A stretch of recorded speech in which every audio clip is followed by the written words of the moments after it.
Mutual Broadcasting System presents the first of a series of new and unusual dramatic programs written and directed by Willis Cooper and featuring Ernest Chappell.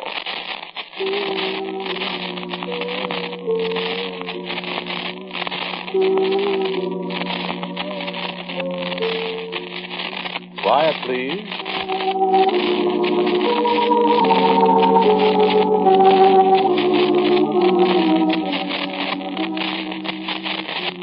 Quiet, please. Like 5,800 feet above sea level. A little house, maybe 20 feet long, 15 feet wide. It's made of corrugated iron sheets with a high peaked roof. It sort of hangs over the edge of the mountaintop, with nothing but the spikes of pine trees stretching all the way down to Pasadena, better than a mile below you.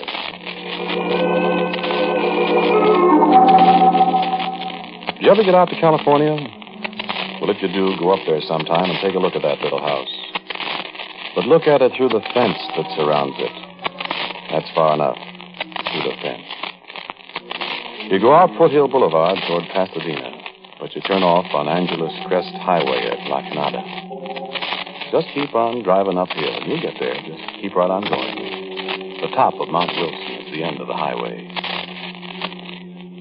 You ever look through a big telescope at the sky at night, at the things up there? Things so far away you sprain your brain just trying to imagine how far away they are. With nothing between you and them, billions and billions of miles of nothing. I don't know what it does to you, but, brother, I freeze. Listen, do you know there are holes in the sky? No, I mean it. I've seen them. There's a thing in the constellation Andromeda. No, wait a minute. I'm not going to get technical with you. Just listen. There's this thing, astronomers call it the Horsehead Nebula. You know what it is? It's a hole. It's a great big patch of nothing. Just nothing. There aren't any stars there. There's just a hole. No, nobody knows anything about it. Astronomers look at it, they take pictures of it, then there it stays. There it is now and tomorrow and the next day and 1,000,000 years from now. And it's been there always. Yes, it has. It's so far away that what you see now is the way it looked 1,000,000,000 years ago. Before there was anybody to see it, friends. And there's lots more of those places. So what's all this got to do with a little house up on top Mount Wilson? I'll tell you.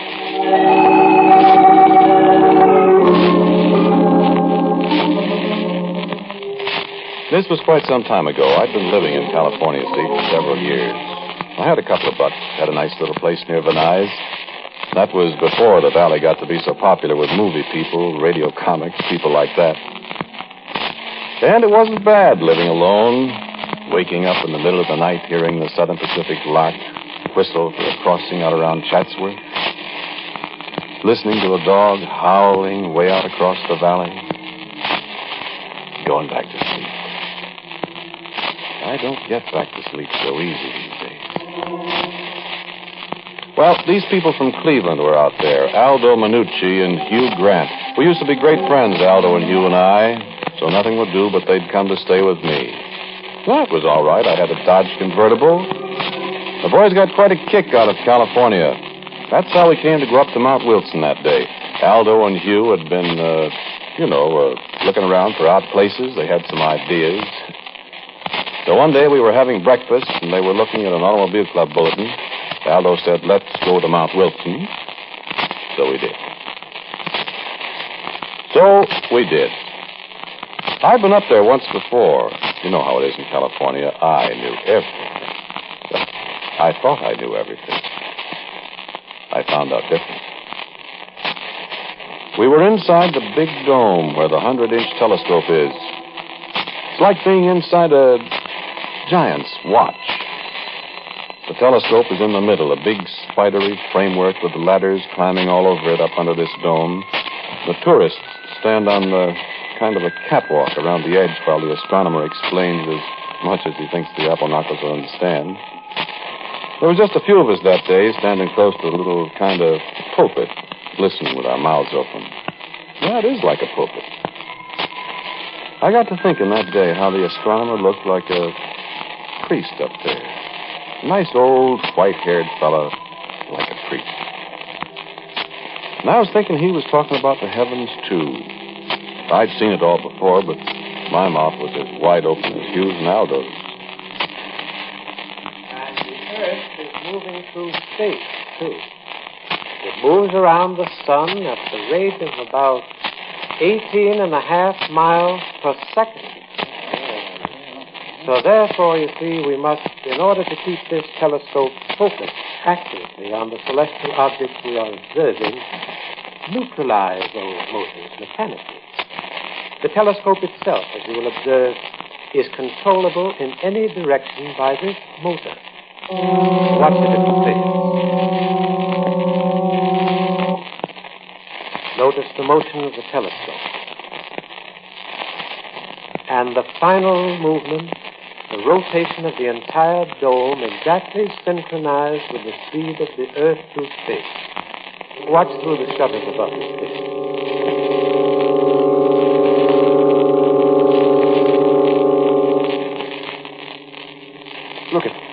Look at Ross. Yeah, I see. Look outside. We ain't moving. The sky's gone by. Look at you. I see it. It's an optical illusion, Aldo. No, it's not an optical illusion. In relation to space, this spot we are on is standing still. Through these motions here in the dome, the mirror of the telescope is kept aimed exactly at one spot far out in space. What's space, mister? It's nothing. What about the air? There are a few miles of air, my friend, and then nothing. Huh. Oh, stars. Yes, stars. And the places where there are no stars.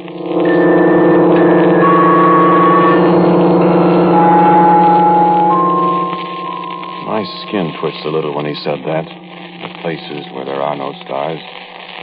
Did yours? Well, the show was over. We went outside into the sunlight. We walked across the long wooden bridge. There's a deep gully in front of the dome. And down a little path past the thing they call a coelostat. A small dome on legs about 100 feet high. Thing they study the sun and sunspots and things like that with. And it was quiet up there along toward the middle of the afternoon.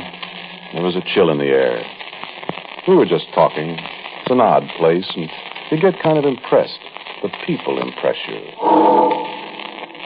The astronomers. They live up there all by themselves.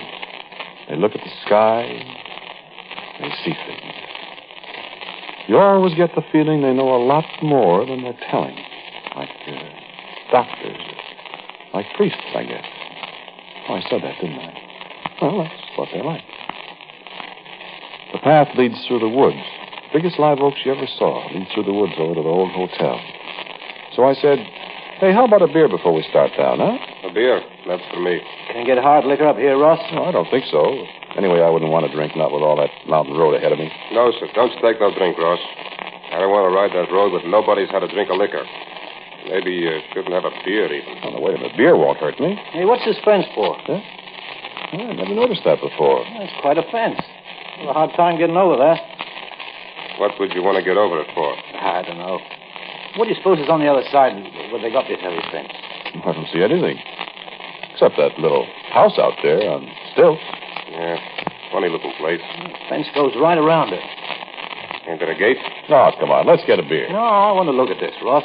Probably they got something valuable in there. Sure, scientific instruments or something. This place is all full of that stuff. Hey, look. Sign. Huh? Where? Here. Oh, come on. Oh, wait. What's it say? The public is forbidden to pass beyond this fence under severe penalty. That all? Yeah. What do you suppose they got in that place? Don't know. I don't care. Hey, there's a door up at the end of that trestle. Maybe we could get back and get in through that other shed where the trestle starts, huh? What do you want to go in there for? Oh, come on. We got to get going. I'm just curious. You know what I mean. The place might come in handy. Oh, yeah. See? Especially if they keep everybody out like this. Well, the thing must be full of stuff, like Ross said, scientific stuff. Yeah, might be, might not be. Hey, here comes that fellow that made the spiel up there. Well, ask him. He'd know. He won't tell you. Well, we'll find out. Hey, fella. How are you? Hey. Were you talking to me? Yeah. What's in that funny-looking building? Over there? Nothing. Yeah? What's the idea of the fence, then? You don't want people to go in there. Oh, I'd sure like to see what's in it. I said there's nothing in there. You sure, mister? Yes, I'm absolutely sure. Could we get a pass to go in there, maybe? No. You saw the sign, didn't you? Yeah, it said something about the penalty of the law. You didn't read it very carefully. He didn't read it. I did. Read it again. Wait. The public forbidden to pass beyond this fence under severe penalty. See? I see what he means. He didn't say anything about the law. Ah, That's right. well then. There are other penalties. Oh. Tough guy, huh? No, not at all. Well, what does it mean, then? I'll give you a little friendly advice. I wouldn't try to find out if I were you. Oh, is that so? Yes. Do you really know what's in there, mister? Yes. What? Nothing. Okay, lads. Let's go get that beer.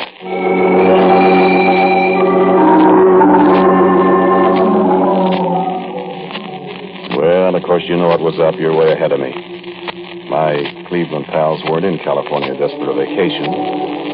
There was a bank I'd had my eye on for a while out in Pacific Palisades. It wasn't the first bank that Minucci and Hugh Grant and I had worked a deal on. I didn't go much for this place up on Mount Wilson with nothing in it and a fence around it. Aldo and Hugh, well, after all, could you find a better place to stash away some dough? Nobody could get in, they said. And if we could... Well, so I bought the idea finally. And to make a long story short, we took, I think it was $53,000 out of the bank. 53, 54... what's the difference? It's all gone now.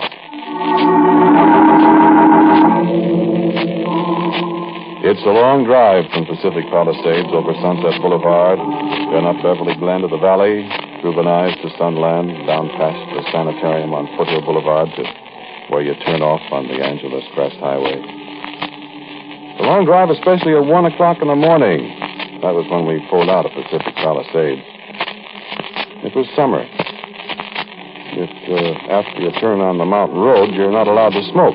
You see, a fire warden might come along, and those guys can tell somebody smoking in the car a half mile off. They throw you in the can for it, forest fires. Well, we didn't want anybody stopping us. It was risky enough anyway, because practically nobody ever drives up there late at night. Well, early in the morning, I mean. Well, we didn't meet anybody. All three of us were jittery with no cigarettes. That road. Tough enough in daylight. Oh, in the dark. It was 4:30 when we got to the top. The hotel was dark. Cabins were dark. But the sky. It was just like soft with stars. Why, you could pretty near reach up and touch it. I remember the old guy in the 100-inch dome. Nothing between us and the stars. And down below, well, if you've ever been up there at night, you know what I mean. Just like looking down at stars. The lights are 17, 18, 19 towns. Pasadena, Los Angeles, Hollywood, Van Nuys, San Fernando, Culver City, Santa Monica. It makes my hair stand on end when I think of it. And I haven't seen it for, well, never mind how many years. Well, we stumbled through the pitch dark. We got off the path 3 times, nearly fell downhill. And, brother, that'd be a fall. We still couldn't risk a cigarette. It was dark.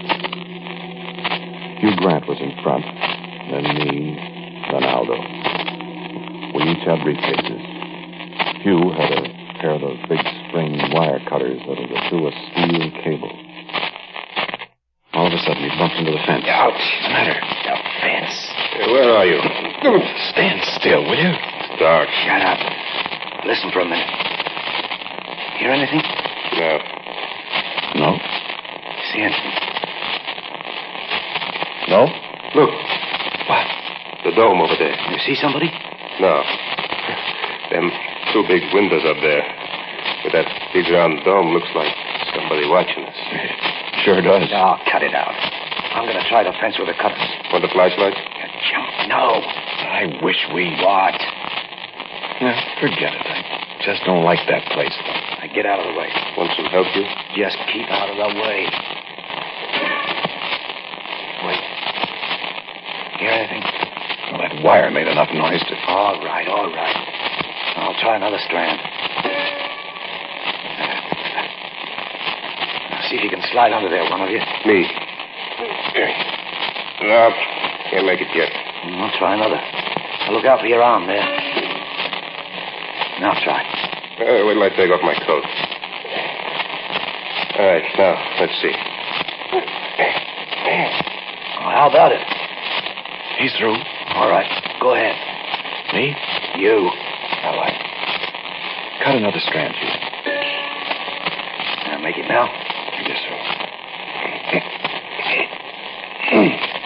Yeah. Where are you, Aldo? Right here. Come on, Joe. Hey, slide the briefcases through first. Coming up. Got him? Got it. Here I come. All set? All set. I'm all set. I'm as all set as I ever will be, I figure. I don't like any part of this place. I don't like the dark. I don't like the stars up above us. I don't like the lights down below. I don't like the silence. I don't like climbing around the top of a mountain with nothing under me but thin air for a mile or more. All I can hear is you and Aldo in front of me cracking through the weeds, cursing when one of them whacks a shin against a sharp rock. All I can see is two black shapes in front of me. The blacker shape, that's the building, the little house with nothing in it. Aldo and Hugh are panting. 6,800 feet, you know. Your breath is pretty short. It's tough going, especially when you're dragging a briefcase full of money, too. You're scared and sweating and tired. And then all of a sudden, we're under the building, alongside one of the struts that hold up the little trestle. Boost me up, Aldo. Aldo boosts him up. He was a little guy. He's spry. A lot sprier than I am up there a mile in the air, and I guess he's not as scared as I am. So I look up, and he's sprawling on the trestle with 9 million stars behind him, reaching down to me. Grab my hand, Ross. I scrambled up. Never know how I made it either. There we are in a second. Aldo's up there with us. Now, keep quiet a minute and rest. I'm knocked out. Yeah. You hear anything, Joe? Just the wind. Ross. No, I thought I heard something. Guess it's just the wind. Listen. It's the wind. Well? So we stood up. So Hugh walked the rest of the way down the little trestle. We followed him, stumbling over the planks, and there was the door. We rattled the bar on it. It was padlocked. So Hugh took the big cutters and he wrenched away at the bar. We shivered there in the cold, waiting to see if anybody heard us. There wasn't a sound. So Hugh tried again. And the bar fell off. We kept still for another minute. And then... Open the door.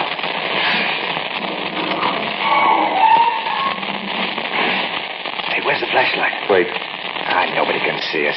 Put your fingers over it and turn it in there. Okay. I don't see anything. Well, the guy said there was nothing in there. I can't see a thing. Open up the light a little more. I got it open. It's all black in there. There's something the matter with the light. Oh, there ain't. Look. Turn that light off me. Well, look now when I shine it inside. Nothing. Well, there's got to be something in there. Nothing, the man said. Can't even see the floor. Well, I'll find out if there's anything in there. No, don't go in. You can't tell what's liable to be. Well, look out. I'll toss a briefcase in. No. Throw the wire cutters in. Oh, where are they? Here. For the love of Mike, look out, will you? Keep still. You'll wake up the dead.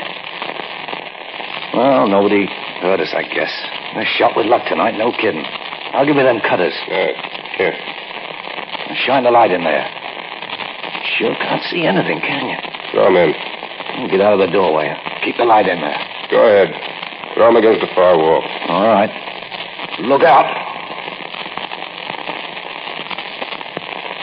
Where'd they go? Tossed them hard enough to bounce. Move the light around. I can't see a thing. I can't either. They ought to be. The light just kind of seems to... Oh, cut it out. There's probably some kind of stuff on the floor. Powdered. Maybe they fell into it. Here, stand to one side, Ross. What are you going to do? I'm going in to look around. You got a gun, Aldo? Just this little 32. All right, come on. Ross, you stay here and watch and listen. I wouldn't go in there, Hugh. Nobody asked you to. I'm going. Come on, Aldo. Now, listen, you. You got the screaming Mimis, too. Now, come on with that gun. There's nothing in there. Look, Hugh. Come on, let's get out of here. Oh, shut up. Here. Might as well take the dough, too. We can stick it in there. Well, go ahead, Aldo, with the light. You go first. All right. Now stand there and keep your ears. Hey, Hugh. Where are you? Can't see him. Listen, Aldo, don't go in there. I got to. Hey, Hugh. Hugh. Where are you? Listen, Aldo. Keep your eyes and ears open now. We'll be right back. Hey, Hugh. You all right? You coming in, Hugh? Hugh. Aldo. What's in there? Hey, Hugh. Okay, Ross. Something's the matter with him. Here I come. Hugh. I'm gonna... Hugh. Hey, Hugh. Aldo. Hey, what's in there, you two? Hugh.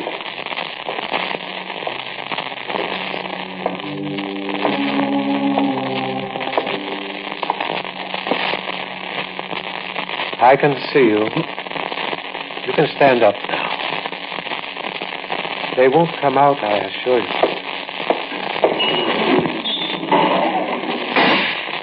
Come on, son, stand up. I've got a gun. No, you haven't. Stand up. When my friends come out... They're not coming out, my friend. Stand up. You wouldn't believe me when I told you. What's in there? What's in there, I said? I told you there's nothing behind that door. My friends went in there. They're not there now. There's nothing in there. You understand me? There's nothing in there. Listen. No, you listen. No, I suppose it'll do no good to tell you. Tell me what? I'd better show you. Show me what? Come with me. No. Come with me. I won't. You've got to... Wait. Wait for me.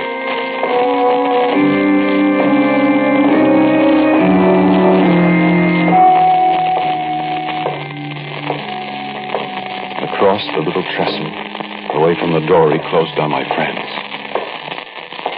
Through another door. Into a long shed in the dark.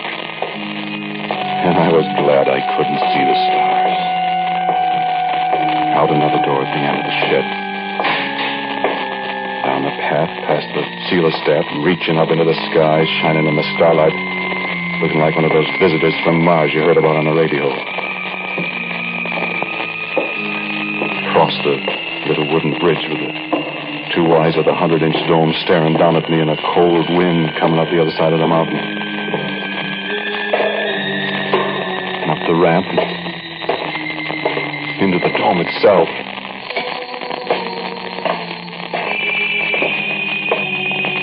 And up the iron stairs. Follow me. A little yellow light at the head of the stairs, and then out on the catwalk in the dark with the floor 40 feet below us. Up another ladder.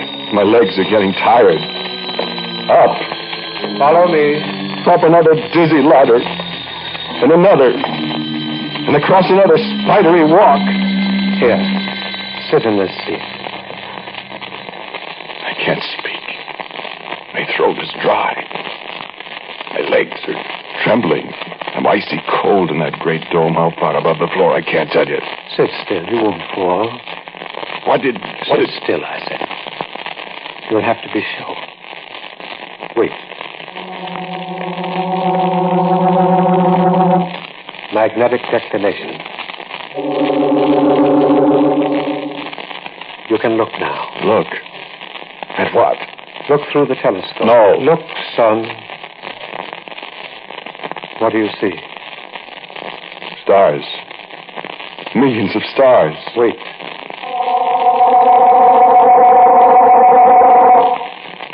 Look again. What do you see? Nothing. Nothing. What?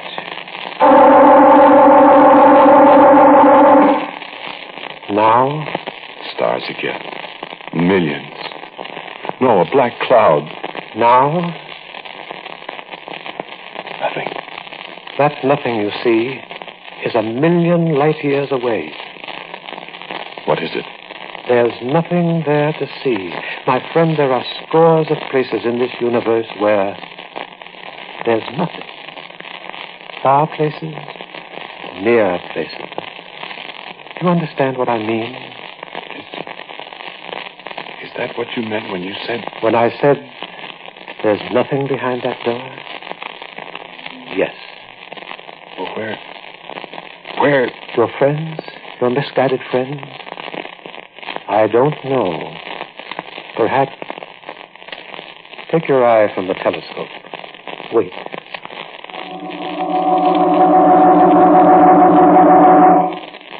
Look now, if you dare. Well, what? Look.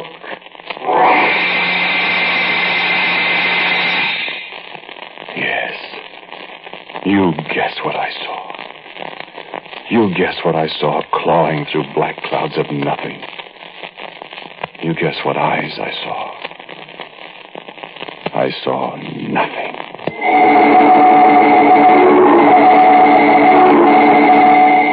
Yes, the little house is still there on Mount Wilson. You can go look at it if you want to, but don't go too close. Maybe somebody will tell you it's just a place where they store equipment. Maybe. Why do they keep the door locked then? Well, just one other thing. Don't you go around opening doors you don't know anything about. There might be nothing behind one of them.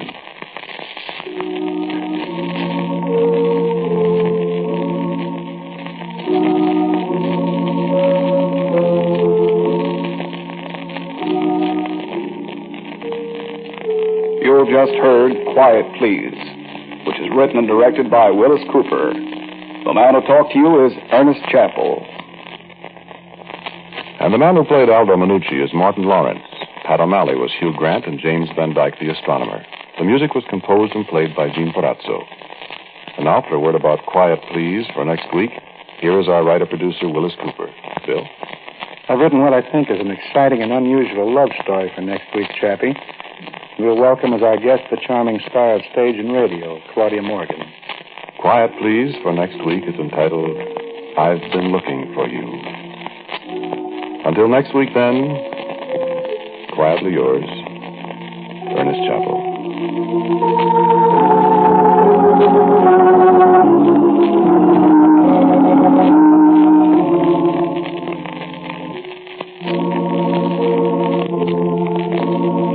This is the Mutual Broadcasting System.